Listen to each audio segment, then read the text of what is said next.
What is up, guys? Leapy here, and I'm going to bring you a Hut Roulette series, and just recording over, not live, because what happened was my Hut Roulette, it messed up. Like, my voice wasn't recorded with through my computer.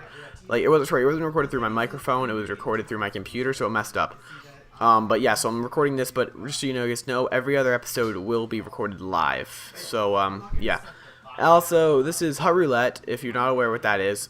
What I have to do is I'll open packs until I get a full team, and then what I'll do with that is every game I win, I set the buy now maximum to 1k, and then I proceed to use that 1k. I'll scroll and get a random player. So like, let's say I get 5 goals and they get 2, I'll get the 52nd player in the market, and no matter what he is, I have to buy him.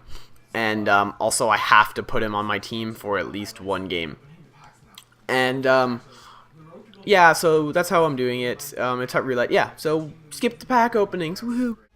Okay, so this is my first pack, and I don't pull much that's that great in it, but I do pull a Frolik, Fiddler, an Allen, a Chris Campoli, and some other guy's name I can't pronounce. But I do pull 2 goalies in there. They're decent goalies. Allen's a 77, but he does have really good stats for a 77. And the other guy, I don't know really his name, but yeah. So I did pick up a really good offensive defenseman, which is Chris Campoli, and a good grinder. He will definitely be a 3rd, 4th line grinder, and hopefully he'll be a good addition to my team. And yeah, so I will just sort this out, and I'll skip to the next pack. Okay, the next pack is being opened. And I do pull Scuderi, who is a very, very good pickup for defense.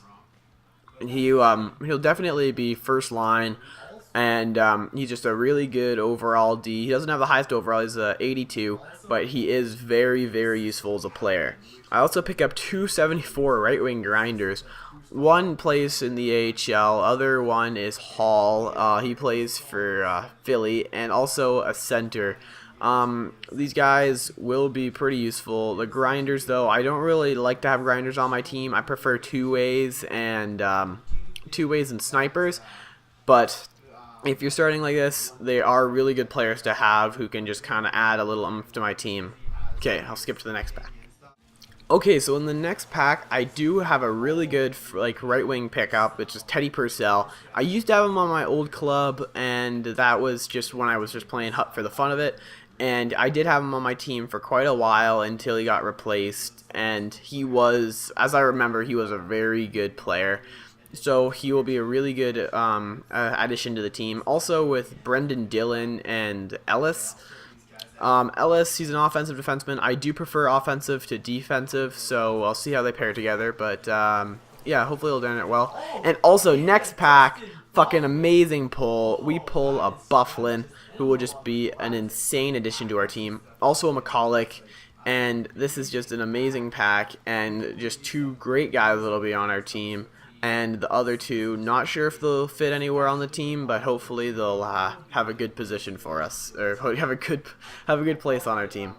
Next pack we do open, I pull a Booth, Gallagher, who is a really small guy, but he's a really good 2-way forward. He can drive pretty hard, but he is a smaller player. And we also do pick up Peary and Bork, who are both AHL players, so they will work well together on a line. And also a power forward Booth. Not sure how I'm going to really like power forwards, especially on this team. But we're going to have to see, because he does have a really good skate. He has an 87 skate, and we're just going to see how he fares on our team. Hopefully he'll have a really good spot to the hopefully have a really good spot on our club and stay up there as a high left wing for a while. Okay, and in this pack, we do open up a pack. We pull some good jerseys, but we also pull Little and Spurgeon. Spurgeon will be a really good third line defenseman. He's not that tall, but he is pretty quick. He's just a really good offensive defenseman to have. And we also pull a Little, who will definitely be our starting center. He's an 84 overall, really good center. Okay, I will skip to the team when we have it. Okay, as you can see, first line is Gallagher, Little, and Teddy Purcell, which is a very, very strong first line. You have 2 right wings in the center. I hope these guys do work well together. I do like both of their play styles. Well, actually, Gallagher I've never played with, but I'm gonna have to hope that he plays well because he is a small player, but he is decently fast and does have that two-way forward aspect to him. So he should have pretty good poke checking and hitting and all of that. Okay. So on the first line D, we have our what's his name? We have our Bufflin and our Scuderi, who are both very strong defenses, and they'll just both be great. Except for the thing is Bufflin does not have the greatest skating. He's pretty sluggish, but he also is a two-way defenseman, so he'll be up taking point shots a lot, and you won't really need his skating. He also does have a ridiculous hitting too, and also they're both backed up by Allen and other guy. But Allen, he's a very good goalie for the stats he has. He has 77, but he has mainly 82 everything stats. So hopefully he'll be able to keep us in for a while. Second line, we have Booth with McCulloch, who I actually changed position to the right wing because I had a McCulloch on the right wing on my other team. So I was just like, why not throw him on? We need a right winger. If you guys were pissed off about that, sucks. But yeah, so I had him on for my other line. It wouldn't let me put another one on, so I just decided why not throw the one on that I already have changed position and not make a big hassle about it. And backed up, we have Dylan and Ellis, an offensive and defensive defenseman. They have the same skating, and they're both very, very strong defense for our second line. I'm pretty happy with the defense I pulled because just how well they work together, and I actually have a decently high chemistry for such a weird lineup. And our center is a grinder. Not sure I'm happy about that because I do prefer to have playmakers on center. That's just because, like, well, you always want a center who can just kind of go up and then sauce the puck off to the right or left. But you know what? If you have a grinder, he's just going to have to work with us anyways. On the third line, we have Kamala, I don't know, something with, but we have him backed off with Frolik and Hall. They're pretty strong defensive third line with a 74, 77, and 80. They're all really strong. They're all really strong hitters, which is very good, I think, for a Goonier line. But in the D, we have Spurgeon and some lefty on Philly, but Spurgeon has pretty awful hitting, but he is backed up by a defensive defenseman who has 87, which is very strong hitting, especially for him, and hopefully he'll be able to back us up really well. Our fourth line is an AHL line. They're pretty strong for an all-AHL line. Like, they're pretty decent AHL players, and hopefully they'll be able to get backed up by Bufflin, Scuderi, and play well. I'll skip to the gameplay. After a scoreless first, very early into the second, it has a really glitchy goal from Dustin Brown. It like bats off of Little's stick and he puts it into his own net, and that's the one up for them. And it's just a really crappy goal. You know, you can't deny sometimes you have bad luck, and you just kind of have to put the puck in your own net. So yeah, he's having a bad day.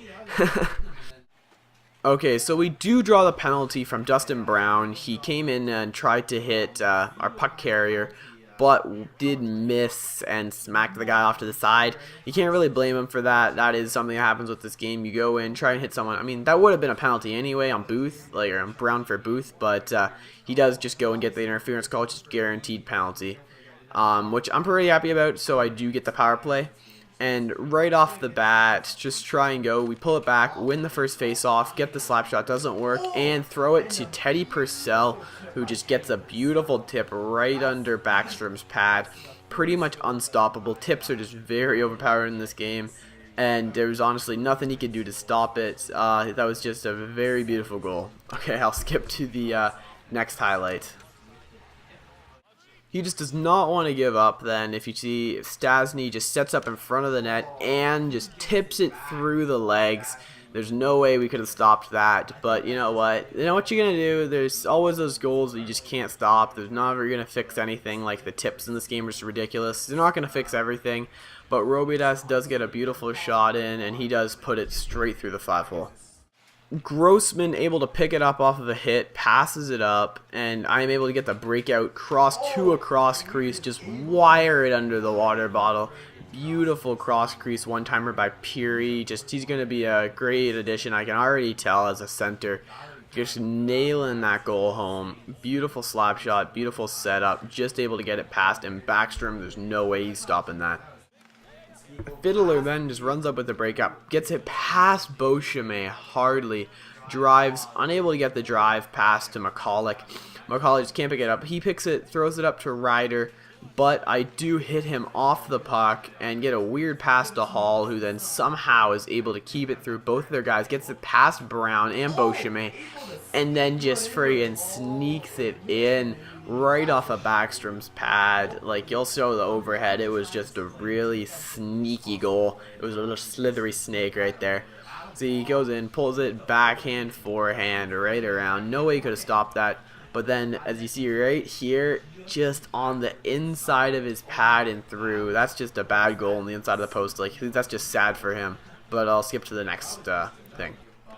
I am able to get it up to Gallagher, who does the one hand around, pulls it forehand, backhand, and throws past the diving Spider-Man of Backstrom, and able to put the lead up to by 2 to 4-2. Just a beauty by Gallagher with that one hand, and just no way he could have stopped that. It's just with the forehand, backhand in this game, he just had no chance, and he's going to try and get it back, but you know what are you going to do? Like, you just can't get back and stop that goal.